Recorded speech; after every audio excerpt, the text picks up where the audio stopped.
এই নির্মম পরিহাস, এই পরিস্থিতি এগুলো দেখে আর ভালো লাগতেছে না। আসলে ভাই এখন বাংলাদেশে কিন্তু ব্যবসা-বাণিজ্য এমনিই পরিস্থিতি খুব খারাপ। তার ভিতরে যদি একজন গিয়ে চাঁদা চায়, তখন আসলে মন চায় আপনারা তারা যে পরিস্থিতি করছেন না, আপনাদের তার পরিস্থিতি করা প্রয়োজন মনে হয়। লোকটাও তো কারো না কারো বাবা, কারো না কারো ভাই, কারো না কারো সন্তান। আসলে এই নির্মম পরিহাস, এই পরিস্থিতি এগুলো দেখে আর ভালো লাগতেছে না। সেই যে লোকটাকে পাথর মেরে, মেরে কত বড় একটা পাথর দিয়ে উঠিয়ে আবার এভাবে মেরে তাকে আস্তে, আস্তে হত্যা করা হলো। তার একটা ছেলে, একটা মেয়ে আছে। মেয়েটা হয়তো 9-10 এ পড়ে এইভাবে, হয়তো ২-৪ বছর পরে বিয়েও দিতে হবে। কিন্তু এই যে ছেলেটা, এই মেয়েটা এখন বাবার আদর, ভালোবাসা থেকে বঞ্চিত হলো। নিশ্চয়ই এর বয়সও ৩৫-৪০ এর মতো। তার মানে তার ওয়াইফ মুরুব্বি হয়নি। হয়তো দেখা গেছে কিছুদিন পরে এমনও হতে পারে তার বাবার বাড়ির লোকজন তাকে বিয়ে দিয়ে দেবে। ছেলে-মেয়ে ২ টা একবারে এতিম হয়ে যাবে। ওদের ভবিষ্যৎ শূন্য হয়ে যাবে। হয়তো ওদের এমনও হতে পারে জীবনটা নষ্ট হয়ে যাবে। তো ভাই আপনারা সাধারণ কিছু টাকা চাঁদার জন্য সেটা দেয়নি। আসলে ভাই এখন বাংলাদেশে কিন্তু ব্যবসা-বাণিজ্য এমনিই পরিস্থিতি খুব খারাপ। তার ভিতরে যদি একজন গিয়ে চাঁদা চায়, তখন আসলে মন চায় আপনারা তারা যে পরিস্থিতি করছেন না, আপনাদের তার পরিস্থিতি করা প্রয়োজন মনে হয়। কিন্তু আসলে তার ভিতরে আপনারা যে মানে নির্মম ব্যাপারটা করলেন, মানে যে পরিস্থিতিটা করলেন, এটা আসলেই একদম জঘন্য এবং ঘৃণিত। মানে এর আমি প্রতিবাদ জানাই। আমার ভিডিও সব কিছুই করা হচ্ছে তাকে প্রতিবাদ করা, অন্যায়ের প্রতিবাদ করা। তো যাই হোক, আসলে এই অন্যায়টা মেনে নেওয়ার মতো না। তো আপনার একার ভুলের জন্য কতগুলো যে সমস্যা হলো জানেন? ওই ছেলেটার লাইফ শেষ, ওই মেয়েটার লাইফ শেষ। ও হয়তো একটা ভালো জায়গায় ওকে বিয়ে দিত, একটা ভালো সুখে শান্তিতে একটা সংসার পেত। এখন তা হবে না। কারণ ও খেয়ে দেয়ে বাঁচাটাই কষ্ট হবে।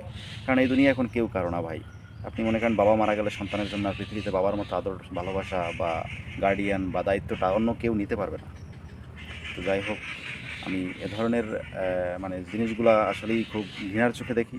তো আমি এটা দ্বারা আমার ভিডিওটা যে কয়জনই দেখবেন, ৫০০, ২০০০, ৫০০০ যারাই দেখবেন, তাদের প্রতি আমার রিকোয়েস্ট থাকবে ভাই এই ধরনের জঘন্যতম কাজ থেকে আমরা বিরত থাকি। আপনার মাথায় রাগ উঠবে, কিন্তু রাগকে কন্ট্রোল করতে হবে। আপনি অন্যায় করতে গিয়ে যদি আবার আরেক অন্যায় করে ফেলেন, আপনি চাঁদা চেয়েছেন, অন্যায় করছেন, সে না দেওয়াতে তাকে মেরে ফেলছেন, সেটা আরেকটা অন্যায় করছেন।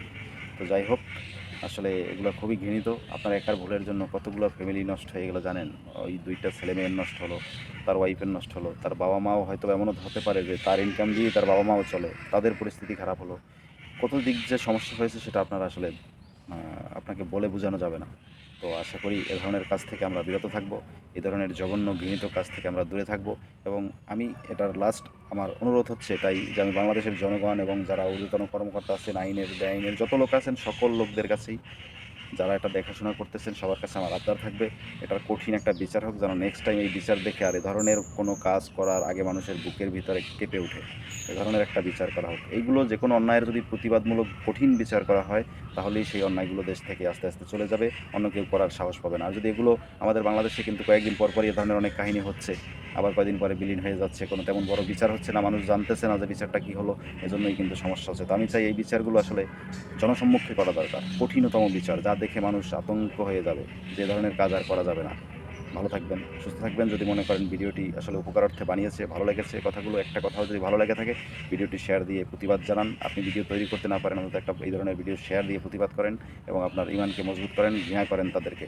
ভালো থাকবেন, সুস্থ থাকবেন, সেই কামনায় বিদায় নিচ্ছি। আসসালামু আলাইকুম, আল্লাহ হাফেজ।